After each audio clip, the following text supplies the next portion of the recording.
माझ्या महाराष्ट्रातील बांधवांनो, भगिनींनो आणि मातांनो, नमस्कार. जय महाराष्ट्र. मध्ये मध्ये आपल्याला मी भेटत असतो आणि आपल्याला सुद्धा आता ह्या माझ्या भेटण्याची सवय झालेली आहे. अगदी आपल्या सुरुवातीच्या संवादामध्ये लक्षात असेल की मी आपल्याशी जरा जास्त म्हणजे वारंवारतेने संवाद साधत होतो. ती परिस्थिती तशी होती आणि आत्ताची परिस्थिती सुद्धा नाही म्हटलं तरी तशीच आहे. मी ती आठवण का सांगितली? कारण तेव्हा बोलताना मी असं म्हणालो होतो की कदाचित ज्या ज्या वेळेला मी आपल्याशी असा संवाद साधतो तेव्हा आपल्या मनामध्ये एक भीती उत्पन्न होत असेल. जसं पूर्वी बागुलबुवा दाखवला जायचा, तसं मी काही बागुलबुवा नाही आहे. मी आपलाच एक कुटुंबीय आहे. मुख्यमंत्री म्हणून म्हणा, मी आपला कुटुंब प्रमुख आहे आणि एका काळजीपायी किंबहुना आपल्या हितासाठी मी आपल्याशी संवाद साधत असतो. आज आपल्याबरोबर संवाद साधताना पहिल्या प्रथम राष्ट्रसंत तुकडोजी महाराज यांना विनम्र अभिवादन करतो, कारण त्यांचा स्मृतिदिन.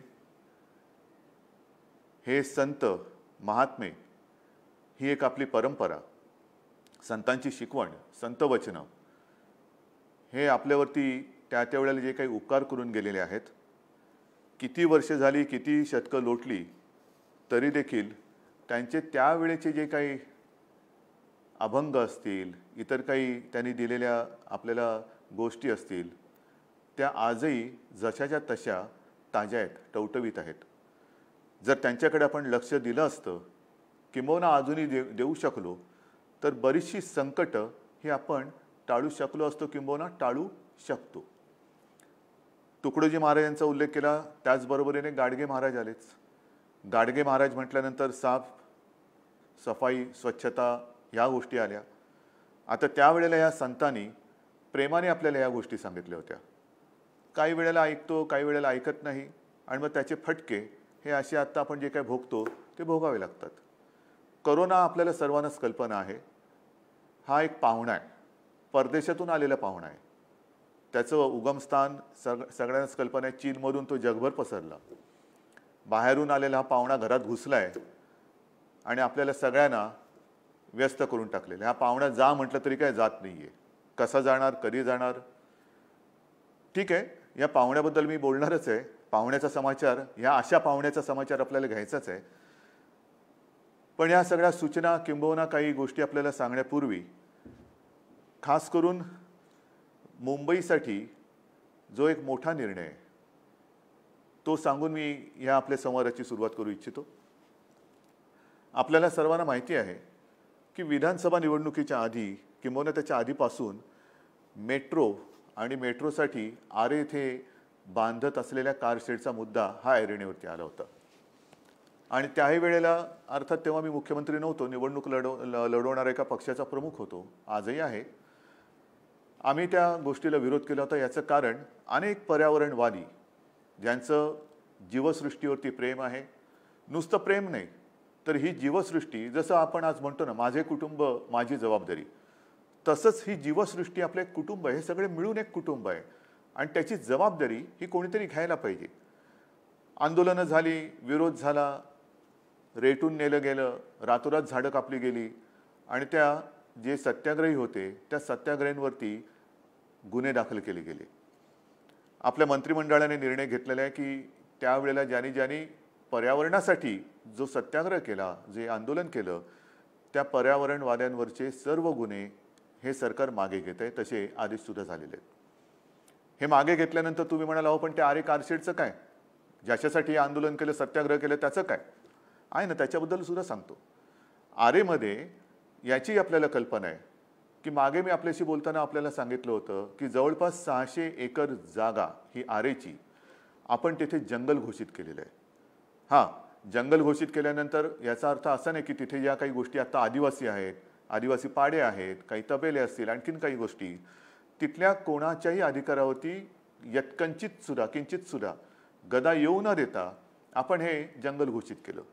त्यावेळेला हे जंगल 600 एकर होतं. आज मला सांगायला आनंद होतोय आणखीन आपल्या सगळ्या प्रशासकीय लोकांनी अधिकाऱ्यांनी एक आढावा घेतल्यानंतर या जंगलाची व्याप्ती आता 600 एकरपासून जवळपास 800 एकर झालेली आहे. 800 एकरचं जंगल आपलं सरकार, तुमचं सरकार हे आपल्या या मुंबईत, महाराष्ट्राच्या राजधानीत जंगल म्हणून आज घोषित करतोय आणि त्याचा मला सार्थ अभिमान आणि नक्कीच आनंद आहे.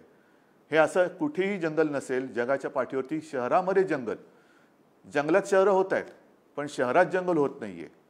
हे एक बोलाची कडी आणि बोलाचा भात नाहीये.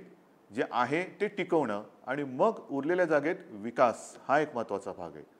पण तरी देखील आरे कारशेडचं काय, आरेमध्ये जंगल केलं, कारशेडचं काय, त्याच्याबद्दल सांगतोय. निर्णय झालेला आहे. आरे कारशेडमध्ये गेल्या वेळेला जेव्हा काही बातम्या येत होत्या तेव्हा असं ठरलं होतं की आरेमध्ये कारशेड होणार नाही. त्याच्याबद्दल इतरत्र कुठेतरी आपण जागा बघू. मग मुद्दा आला की अहो पण तिकडे खर्च केला त्याचं काय, एवढा खर्च झालाय, हा खर्च कोणाच्या डोक्यावरती येणार, मग अमुक एक झाले त्याचं काय होणार, सगळ्याची उत्तर आहेत. याही गोष्टीबद्दल मला सांगायला आपल्याला आनंद होतोय की आरेची जी कारशेड होणार होती ती कारशेड आता कांजूरला होणार. मग किंमत किती, भरपूर किंमत होणार. जमिनीची किंमत कोण देणार, मग झालेला खर्च वाया जाणार, प्लस हा आणखीन त्याच्यावरती खर्च. तर त्याही बाबतीत मी आपल्याला सांगतो की कांजूरची ही जागा आहे, ही सरकारची जमीन 0 रुपये किमतीने या मेट्रो कारशेडसाठी आपण दिलेली आहे आणि तिथे कारशेड करण्याचे आदेश कालच मी दिलेले आहेत. 0 पैसे, म्हणजे 1 सुद्धा रुपया तिकडे लागणार नाही. ही सरकारी जमीन जनतेच्या हितासाठी आपण वापरतो. आणि मग ते करताना याच्यासाठी जो काही खर्च झाला होता तो खर्च, ती जी एक बिल्डिंग झाली होती त्या बिल्डिंगचा एक खर्च आहे, तो साधारणतः त्या बिल्डिंगचा आणि मग भराव टाकण्यासाठी साधारणतः 100-1 कोटी रुपये जो खर्च झाला आहे, ती बिल्डिंगसुद्धा या कामासाठी वापरता येणार नसली तरी अन्य एका चांगल्या कामासाठी आपण वापरू, म्हणजे तोही पैसा वाया जाणार नाहीच. परंतु इथे जे काही टनेल किंवा रॅम्प केलेले आहेत, ती मेट्रोची 3 नंबर आणि 6 नंबरची लाईन, त्याचं एकत्रीकरण करून त्या बाबतीत खर्च केला गेलेला पैसा हा मेट्रोसाठी उपयोगात आपण आणतो आहोत. त्याच्यामुळे कोणालाही ही काळजी पडण्याचं कारण नाही की ह्याच्यासाठी जो खर्च केलेला पैसा आहे, जो आमचा पैसा आहे, जनतेचा पैसा आहे, हो तुमचाच पैसा आहे, तुमच्यासाठीच खर्च करतो आहोत, खर्च झालेला आहे, त्यापैकी एकही पैसा वाया जाऊ देणार नाही. नवीन जागा मी पुन्हा सांगतो, कांजूरला जी जागा आपण निश्चित केलेली आहे त्या जागेसाठी, ती प्राप्त करण्यासाठी 1 रुपया सुद्धा खर्च होणार नाही. खरंच सांगतोय मी तुम्हाला हे. आणि हे काम करण्यासाठी मी विशेष धन्यवाद जे देणार आहे, साहजिकच आहे याच्यामध्ये आपल्या राज्याचे उपमुख्यमंत्री अजितदादा पवार त्यांचं सुद्धा सहाय्य आहेच. आदित्यनी ह्याच्यात खूप मेहनत केलेली आहे. पर्यावरण मंत्री त्यांनी मेहनत केलेली आहे, अहोरात्र मेहनत केलेली आहे. त्याच्या सोबतीने आपले महसूल मंत्री बाळासाहेब थोरात आहेत, नगरविकास मंत्री एकनाथजी शिंदे आहेत, आरे म्हटल्यानंतर सुनील केदार आले. या सगळ्यांनी आणि विशेष करून मेट्रोचे अधिकारी असतील, प्रशासकीय अधिकारी असतील, या सर्वांनी एका आपुलकीने, नुसतं काय म्हणायचं त्याला, कोरडेपणाने नाही, आपुलकीने, प्रेमाने हे जे सगळं काम केलेलं आहे त्यांचे आपण ऋणी असायला पाहिजे, त्यांना आपण धन्यवाद दिले पाहिजे. आणि त्या सर्वांना मी केवळ मुंबईकरांच्या वतीने नव्हे तर हे जे मोठं जंगल आहे, एक वैशिष्ट्य आहे. नुसतं जंगल म्हणजे आम्ही 500 कोटी झाडं लावली, कुठे लावली दिसतील तुम्हाला हळूहळू, तसं नाही. हे जे जंगल आहे ते पहिलं वाचवा, म्हणजे आहे ते कापायचं आणि नुसते आपल्या थापा मारायचे की आम्ही एवढी कोटी झाडं लावली. ही झाडं नाहीत, तशी झाडं मी लावता येत नाहीत, मला खोटी झाडं मी नाही लावू शकत. आहे ते पहिलं जपणं आणि हे पर्यावरण आपण जपण्याचं एक फार मोठं ऐतिहासिक काम आपण केलेलं आहे, ज्याच्याबद्दल मला खरंच एक मोठं समाधान आहे, खरंच समाधान.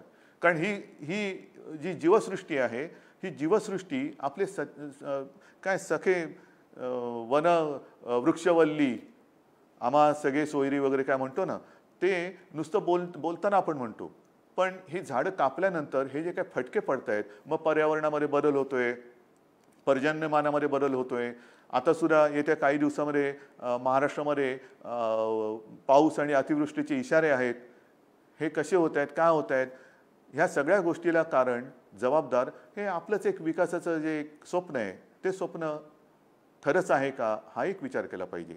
आणि म्हणून आपल्या या संवादाला सुरुवात करण्यापूर्वी किंबहुना करताना मला ही एक अभिमानाची गोष्ट आपल्याला सांगायची होती, जी मी सांगितली, जिचा उपयोग आपल्याला सर्वांना तर होणारच आहे, पण येणाऱ्या कित्येक पिढ्यांना तो होणार आहे.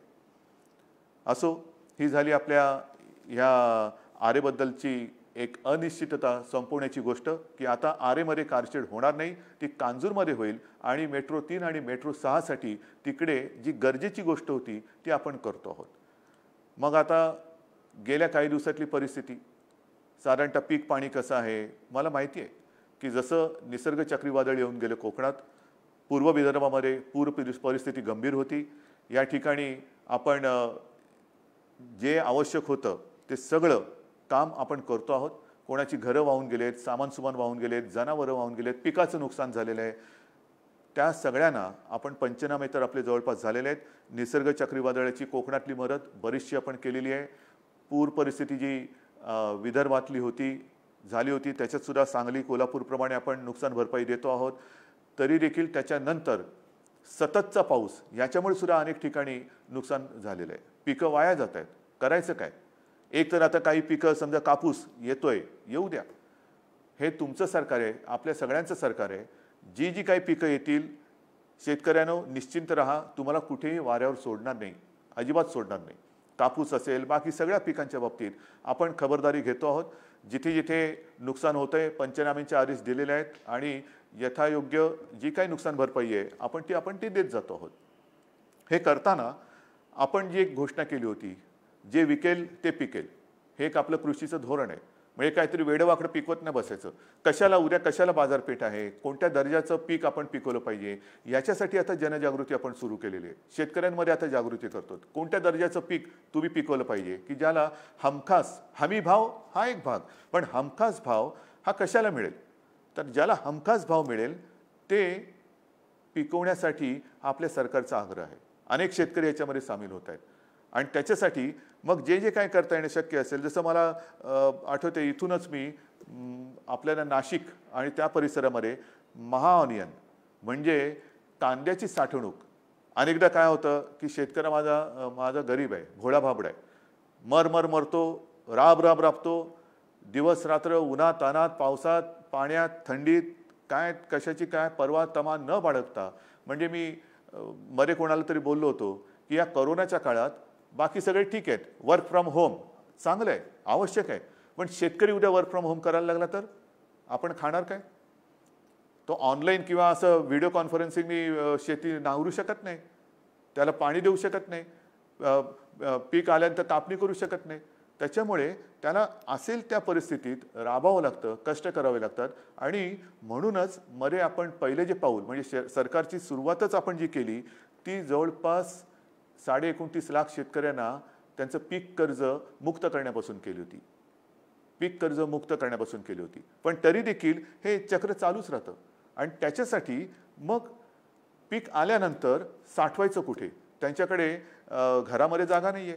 शेतामध्ये म्हणायचं तर उघड्या बोडक्या शेतामध्ये असं ठेवू शकत नाही.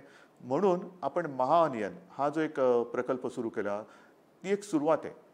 कांद्यासाठी साठवणूक केंद्र, उद्या सोयाबीन येईल, तूर येईल, तांदूळ येईल, कापूस येईल.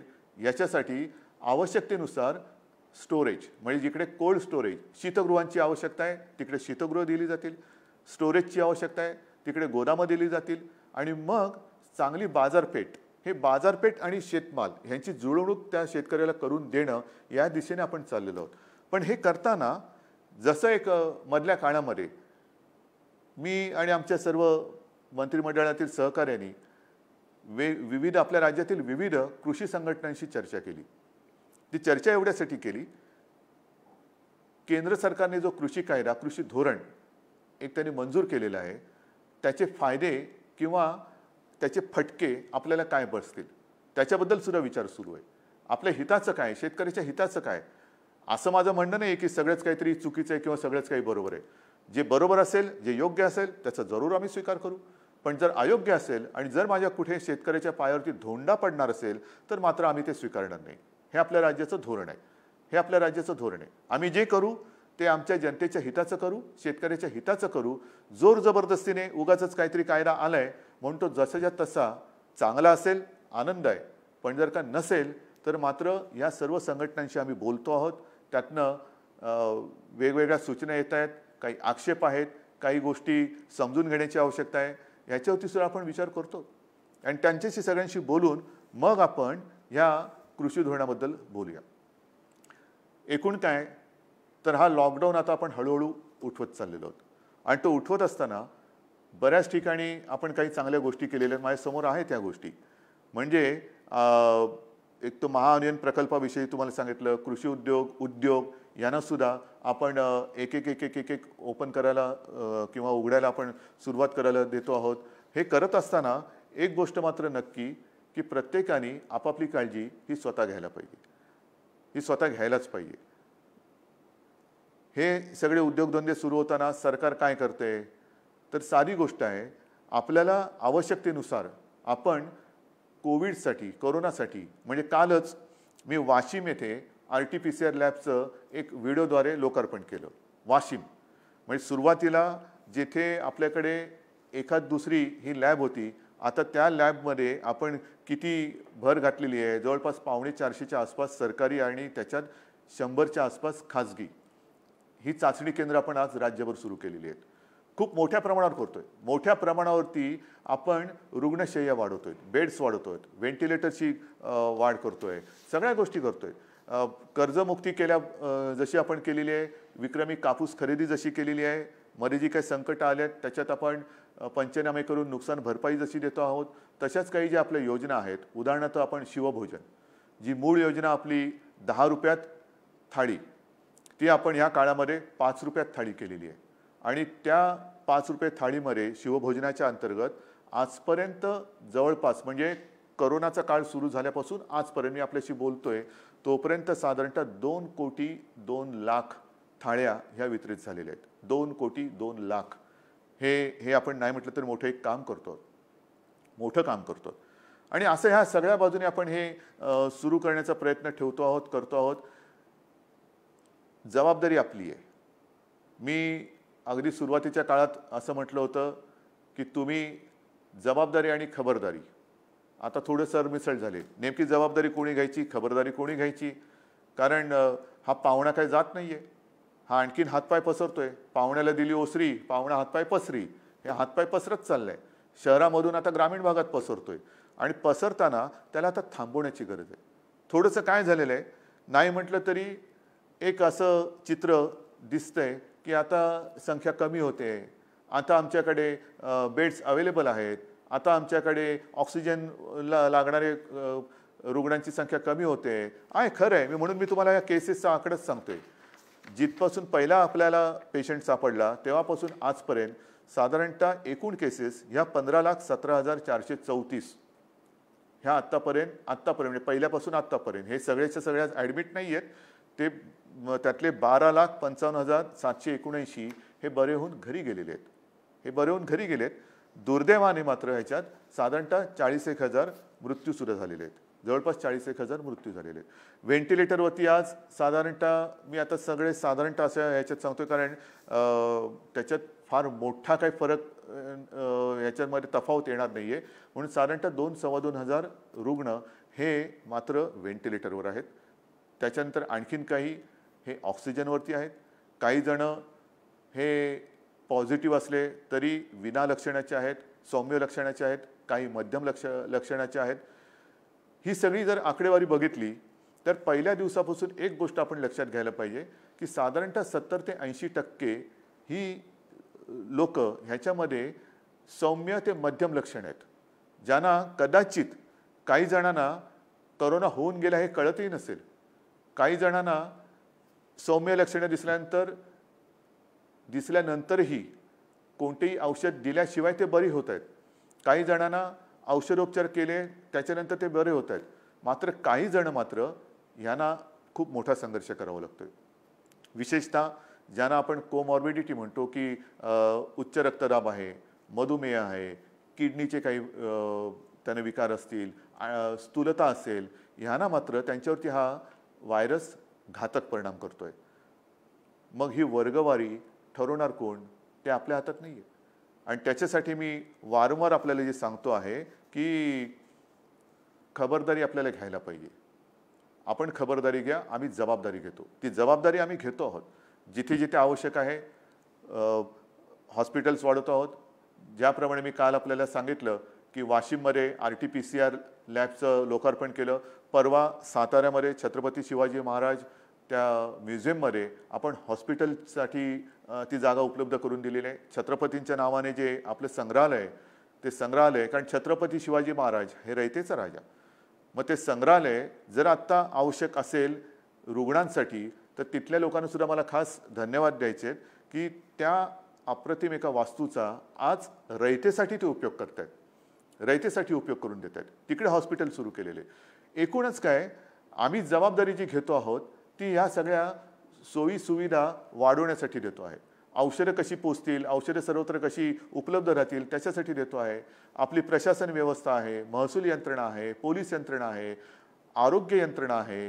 ह्यांना सगळ्यांना खरोखर आता मार्चपासून आत्तापर्यंत किती ताणतणावामध्ये काम करावं लागत असेल विचार करा. डॉक्टर्सना सुद्धा मी खास धन्यवाद देतोय कारण त्यांनी आता एक गाईडलाईन सेट केलेली आहे. गाईडलाईन सेट केली, नक्की सेट केलेली आहे. कोणत्या रुग्णाला कधी कोणतं औषध द्यायचं हे त्याने आता ठरवलेलं आहे. फक्त एक काय होतंय की अजूनही नागरिकांकडनं थोडा प्रतिसाद कमी मिळतोय. कारण दोन गोष्टी, एक तर थोडंसं बेजबाबदारपणा, दुसरी थोडीशी भीती. मी टेस्ट केली आणि मी पॉझिटिव्ह आलो तर माझं काय होईल, मला कुठे नेऊन टाकतील.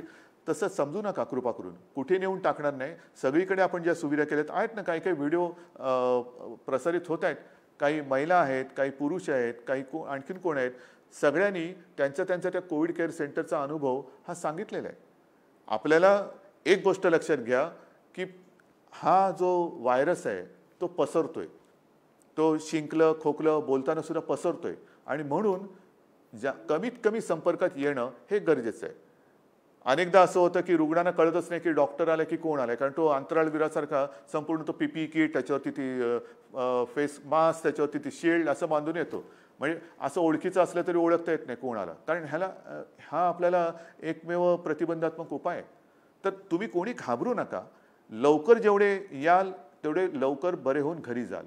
जेवढं तुम्ही अंगावर काढाल तेवढा तुम्ही स्वतःचा जीव तर धोक्यात घालतातच आहात, पण दुर्लक्ष करून जर कोणी पॉझिटिव्ह असेल तर तुम्ही जेवढा उशीर कराल तेव्हा तुमचा जीव धोक्यात घालताय आणि तुमच्या माध्यमातून तुमच्या कुटुंबाला संसर्गित करून कुटुंबाचा जीव धोक्यात घालताय.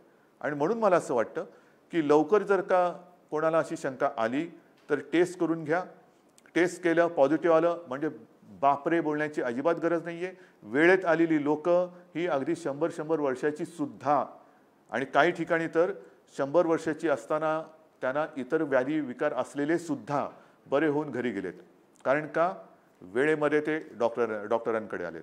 तर वेळेमध्ये येणं म्हणजे ह्या कोरोनाला औषध नसलं, वॅक्सिन नसलं तरी वेळेमध्ये येणं हे फार गरजेचं आहे. आणि हे काम मला याही गोष्टीबद्दल अजूनही काही तशी माहिती नाही आहे, पण कदाचित शब्द बोलतोय, जगातलं महाराष्ट्र राज्य हे एकमेव राज्य असं असू शकेल की जेथे नुसतं कडक कायद्याने काम न करता जनतेला विश्वासात घेऊन आपण हे युद्ध लढतो आहोत. कारण हे युद्ध तुमचं आहे, आपलं आहे, सगळ्यांचं आहे. ह्याच्यामध्ये जनता जोपर्यंत सहभागी होणार नाही, ही जनतेची चळवळ जशी कधी चळवळ करतो, स्वातंत्र्याची चळवळ होतो, साधा सुद्धा माणूस जेव्हा तो रस्त्यावरती उतरला तेव्हा इंग्रजांना सुद्धा इथून जावं लागलं. 150 वर्ष राज्य करणारे इंग्रज घालवणारे आपण लोक आहोत, त्यांचेच आपण वंशज आहोत. तर करोना नाही घालू शकणार, घालू शकतो. जिद्द जर का सगळ्यांच्या मनात असेल, एक लोकेच्छा, लोकांनी जनतेने इच्छा केली की बस आता हे बस झालं, हे आता मात्र या करोनाला मी हद्दपार केल्याशिवाय राहणार नाही. आणि मग जशी त्या युद्धाची काही शस्त्र असतात तसंच या युद्धाचं सुद्धा शस्त्र आहे आणि नक्कीच याला काही शास्त्र सुद्धा आहे. मला आणखीन एका गोष्टीचा जरूर उल्लेख करायचा आहे. जी एक मोहीम आपण संपूर्ण राज्यभर राबवतो आहोत, माझे कुटुंब माझी जबाबदारी, मला याही बाबतीत आपल्याला सांगायचं आहे, सर्वांना मला धन्यवाद तर द्यायचेच आहेत, पण विशेष धन्यवाद ही मोहीम राबवणारे आपले जे काही सगळे आरोग्य कर्मचारी आहेत, मग आपल्या आशा वर्कर्स आहेत, अंगणवाडी सेविका आहेत, आरोग्य कर्मचारी आहेत, महसूल यंत्रणा आहे, पोलीस आहे. खरंच तुम्हाला मी किती कोणत्या शब्दात धन्यवाद तुमचे मारू, माझ्याकडे शब्द नाही आहेत, खरंच शब्द नाही आहेत. हा देखावा नाही आहे, कारण गेल्या आठवड्यात माझ्या घरी सुद्धा ही टीम येऊन गेली. आमच्याही कुटुंबियांची त्यांनी चौकशी केली. काय त्यांना पडलेलं आहे, असं आपण त्यांना काय देतो आहोत.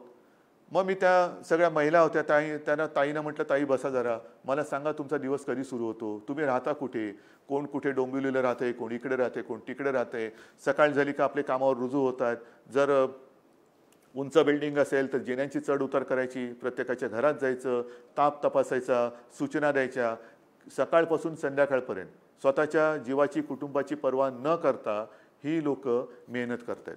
खरंच तुमचे उपकार आहेत या महाराष्ट्रावरती. आणि हे उपकार केवळ बोलून असं नाही चालणार. माझ्याकडे काही नावं आहेत, मुद्दामने मी काही नावं ठेवलेली आहेत. आता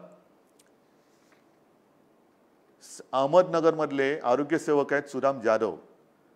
मी आता त्यांची मुद्दामून ज्यांना त्यांनी थोडंसं शोधून काढलं त्यांची नावं घेत नाही, पण सुदाम जाधव यांनी जे घराघरात जात होते त्यांना एका व्यक्तीचा ऑक्सिजन कमी वाटला आहे होताच, म्हणून त्यांनी आग्रह करून या आपल्या उपचार केंद्रात आणलं. कोविड पॉझिटिव्ह तशी लक्षणं त्यांना बरं करून आज ते घरी गेले. समजा ही सुदाम जाधव घरी आले नसते, त्यांनी चौकशी केली नसती, त्यांनी तो ऑक्सिजन तपासला नसता तर काय झालं असतं. अनेक जण आहेत असे. भंडारा जिल्ह्यामध्ये सुद्धा आशा वर्कर ज्या पुष्पा वाढई आहेत यांना सुद्धा एक महिला गरोदर होती, त्यांचा ऑक्सिजन त्यांना कमी वाटला, म्हणून त्यांनी सांगितले, आग्रह केले की चाचणी करून घ्यायची, कोविडची चाचणी करा. तर चाचणीला त्यांनी हे केल्यानंतर त्या कोविड पॉझिटिव्ह निघाल्या. ज्या त्यांना हे होत्या त्या ज्यांच्याबद्दल थोडंसं त्यांना एक संशय आला, त्या कोविड पॉझिटिव्ह निघाल्या, त्या गरोदर होत्या भगिनी. पण चाचणी झाल्यानंतर कळलं आणि कळल्यानंतर उपचार झाला, आज त्या सुखरूप आहेत, आज व्यवस्थित आहेत. त्याच्यानंतर भंडारा येथील आशा भारती वासनिक यांना सर्वेक्षण करताना आणखीन एक दोघं जण त्यांना ऑक्सिजन कमी आढळला, त्यांना आग्रह करून घेऊन गेल्या, त्या बऱ्या झालेल्या आहेत. अशी किती नावं आहेत. तर ही सगळी नावं ह्या आशा वर्कर्स आहेत, अंगणवाडी सेविका आहेत, आरोग्य कर्मचारी आहेत. हे सगळेजण आपापल्या परीने मेहनत करत आहेत. काही जण तर स्वतः आजारी पडले, म्हणजे घरोघरी जाताना ते स्वतः आजारी पडले. करायचं काय आता, कोरोना पॉझिटिव्ह, पण डगमगले नाहीत, खरंच डगमगले नाहीत. हे आजारी पडल्यानंतर व्यवस्थितपणाने त्यांनी आराम केला, औषधोपचार केला, खडखडीत बरे झाले. बरे झाल्यानंतर घरी नाही बसले, पुन्हा आपल्या कामावरती रुजू झाले.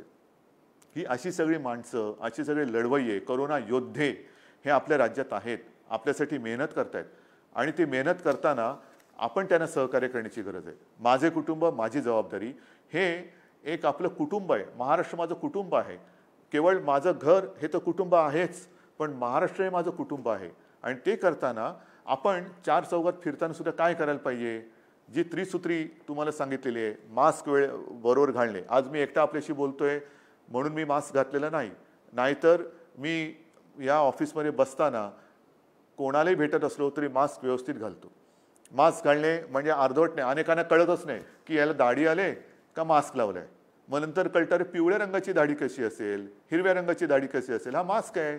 पण ते मास्क आहे तो काय गॉगल नाही असं स्टाईल म्हणून वर ठेवायला. तो बरोबर नाक आणि तोंड हे कव्हर करणं, आणि ते सुद्धा घट्ट. आता सुद्धा मी आपल्याशी बोलताना तोंडाला हात लावत नाहीये, बाजूनी हे करतोय, कारण तोंडाला हात लावण्याची सवय सुद्धा आपल्याला मोडली पाहिजे. काही सवयी आपल्या जरूर मोडल्या पाहिजेत. तर आपला मास्क हा व्यवस्थित लावला पाहिजे. विशेषतः चार चौघात फिरताना आपण तर मास्क घातलाच पाहिजे, पण आपल्याशी बोलणारा जो आहे त्याला सुद्धा जर का त्याच्या तोंडावर मास्क नसेल. अनेकांना काय सवय आहे की इकडे तिकडे फिरताना मास्क घालतात आणि बाजूला जवळ येऊन मास्क घालून मी काय म्हणतो, अरे काही बोलायचं तू काही म्हण, पण मास्क तोंडावर घालून म्हण. मी काय म्हणतो तर त्याला सांग, पहिलं मी काय म्हणतो मास्क तोंडावर घाल. तर नाक आणि तोंड हे झाकून ठेवलं पाहिजे. कारण आपण मास्क घातला असला आणि त्यांनी मास्क काढला असला तरी एक लक्षात घ्या की आपण नाक आणि तोंड बंद ठेवलेलं असलं तरी आपले डोळे उघडे आहेत. म्हणजे डोळे उघडे म्हटल्यानंतर त्या उघड्या डोळ्यांनी बघितलं पाहिजे की ह्याचा मास्क खाली आहे, आणि त्याला सांगायला पाहिजे की तू मास्क तुझ्या नाकावर तोंडावरती घे. कारण हा कोरोनाचा जो व्हायरस आहे तो डोळे, नाक आणि तोंड यातून आपल्या शरीरात जातो. हात स्वच्छ धुत राहा. का धुत राहा, आपल्याला कल्पना आहे. जे नवीन नवीन आता अभ्यास येत आहेत, रिसर्च येत आहेत, त्यानुसार विविध पृष्ठभागावरती हा व्हायरस किती काळ जिवंत राहू शकतो. काही तासांपासून म्हणजे 1-2 तासापासून 72 तासापर्यंत हा जिवंत राहू शकतो, असा प्राथमिक निष्कर्ष आहे. काही जण म्हणतात की हा एअरबॉर्न आहे, म्हणजे हवेतनं सुद्धा पसरतो. तर हात स्वच्छ का धुत राहायचं? कारण मानवी त्वचेवरती हा व्हायरस जवळपास 9 तास जिवंत राहू शकतो. 9 तास. हा हा रिसर्च मी नाही केलेला. हा रिसर्च माझ्यासमोर जे कागद पडलेत आणि विविध ठिकाणच्या ज्या एजन्सीज आहेत त्यांच्यापासून आलेले. म्हणजेच आपल्याला एक तर नको तिकडे हात न लावणं, कारण टेबलावरती करायचित व्हायरस अधिक काळ जिवंत राहू शकतो. सार्वजनिक आपण रेल्वेमधून फिरताना, बसमधून फिरताना, इकडे तिकडे जाताना समजा आधी कोणाचं व्हायरस तिकडे चिकटलेला असेल, तो किती तास जिवंत राहिला आणि त्यालाच हात लावला आणि लावला नाकातोंडाला, काही उपयोग नाही तुमच्या मास्कला.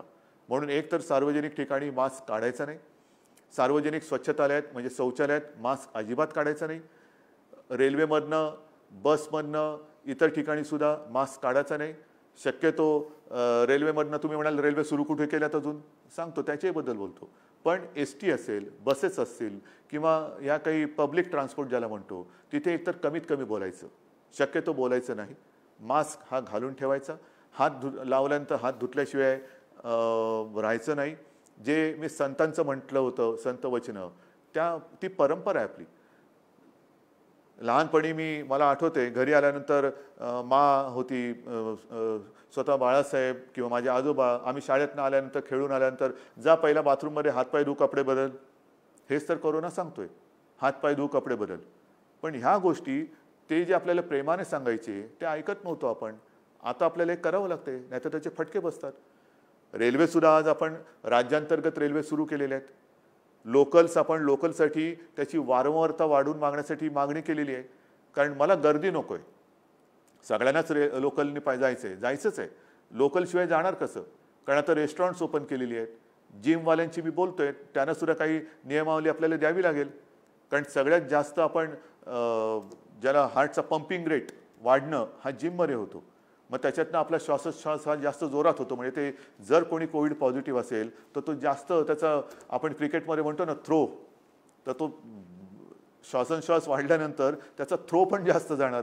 मग ती आपण काय हे घेणार आहोत, खबरदारी घेणार आहोत. रेस्टॉरंटमध्ये सुद्धा आपण सांगितलेलं की समोरासमोर बसून जेवू नका, बाजूबाजूला बसून हे करा. तर ह्या अशा सगळ्या गोष्टी ज्या आहेत त्या आपण करतो आहोत.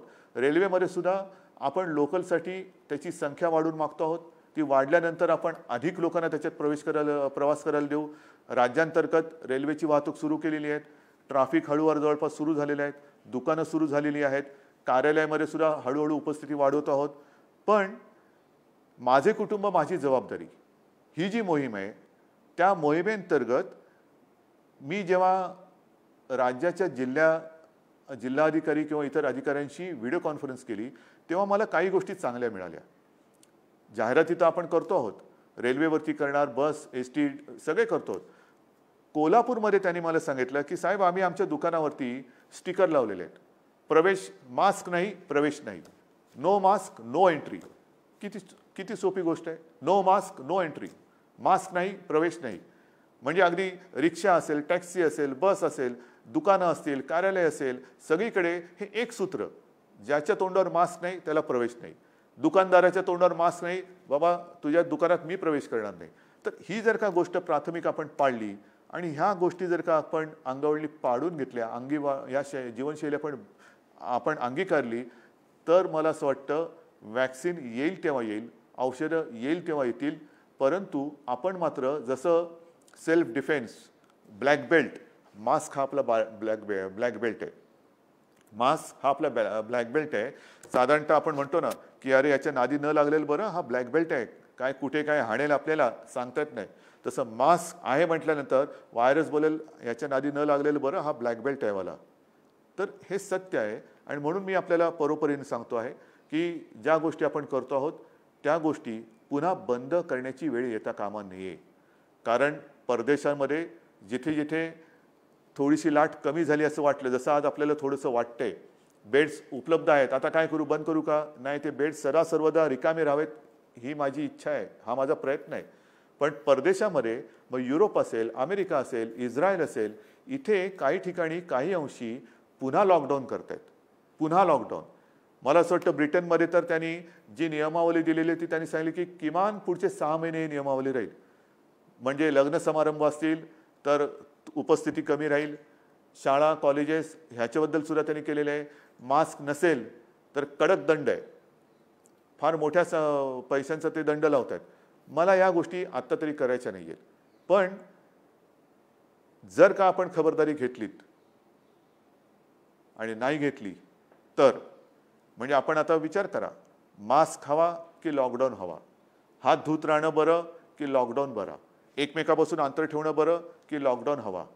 कामावरती न जाणं जायला हवं की न जाणं हवं? अनावश्यक घराबाहेर पडू नका, उगाचच इकडे तिकडे भटकू नका. आपल्याला कोणत्याही परिस्थितीत पुन्हा लॉकडाऊन करावा लागेल अशी परिस्थिती राज्यात निर्माण होऊ द्यायची नाहीये. आणि मला खात्री आहे तुमचं नाही म्हटलं तरी या सरकारवरती आमच्यावरती एक प्रेम आहे, विश्वास आहे. आजपर्यंत सर्व धर्मियांनी जे जे काही मी सांगत आलो ते पाळलेलं आहे. गणपती येऊन गेले, नवरात्री येत आहेत, दिवाळी येते आहे, म्हणून मी मंदिरांच्या बाबतीत सुद्धा थोडासा हळुवारपणाने जातोय. कारण काही जण असं म्हणतात हे उघडलं आणि ते उघडत नाही. थांबव बाबा, तुमच्यावरती जबाबदारी नाही, जबाबदारी आमच्यावरती आहे. आमच्यावरती जबाबदारी आहे आणि नुसती जबाबदारी नाही आहे, आमच्या जनतेवरती प्रेम आहे आणि म्हणून आम्ही या गोष्टी करतोय. उगाच काहीतरी तंगड्यात तंगडं घालायचं आणि सगळ्या गोष्टी बंद ठेवायचा या मानसिकतेचे आम्ही नाही होत. पण नवरात्र आता आलेलं आहे, त्याच्यानंतर दिवाळी आहे, इतरही धर्मियांचे सण येत आहेत. आपल्याला खूप खूप काळजीपूर्वक एक एक गोष्टी करत जावे लागणार आहेत. कारण हळूवार आपण सगळे दार उघडतो आहोत. ह्या उघडलेल्या दारातून सुबत्ता आली पाहिजे, समृद्धी आली पाहिजे, कोरोना व्हायरस येता कामा नये. तर आणि तरच ह्या उघडलेल्या दारांना अर्थ आहे. नाहीतर उघडलं दार आणि घुसला व्हायरस आत तर मात्र आपल्याला कोणी वाचू शकत नाही. आणि म्हणून ज्या काही सूचना आम्ही तुम्हाला देतो आहोत, ज्या आजपर्यंत तुम्ही पाळल्या, जे सहकार्य तुम्ही आजपर्यंत दिलं तेच सहकार्य मला यापुढे सुद्धा पाहिजे. मुंबईमध्ये फिरताना इतरत्र सुद्धा मी बघतोय की हळुवारपणे आता लोक थोडीशी निर्धास्त होत आहेत. निर्धास्त होऊ नका. मास्क हा तोंडावरती दिसलाच पाहिजे. सार्वजनिक ठिकाणी एकमेकाशी बोलताना मास्क हा असलाच पाहिजे, अंतर ठेवलं गेलंच पाहिजे. ही त्रिसूत्री जर का तुम्ही पाळणार नसाल तर मग मात्र ह्या कोरोना व्हायरससाठी आपला जसा गेटवे ऑफ इंडिया आहे, सताड द्याला दारच नाही आहे, मग तो कुठेही येईल कुठेही जाईल, तर तसं आपल्याला काही करायचं नाही आहे. आपण अत्यंत खबरदारीने, सुजाणतेने, सजगपणाने आपल्याला हवं तसं आयुष्य आपण जगणार आहोत कोरोना व्हायरस वगळून. आणि म्हणून मला असं वाटतं की आपलं जे एक नातं आहे त्या नात्यातून हा आत्मविश्वास मी व्यक्त करतो की ज्या ज्या सूचना मी आपल्याला आजपर्यंत देत आलो, त्या सूचना आपण पाळल्या, यापुढे सुद्धा त्या अत्यंत कटाक्षाने पाळण्याची गरज आहे. एक क्षणसुद्धा बेसावध राहू नका, गाफील राहू नका आणि कोरोनाचा बळी ठरू नका. धन्यवाद. जय हिंद, जय महाराष्ट्र.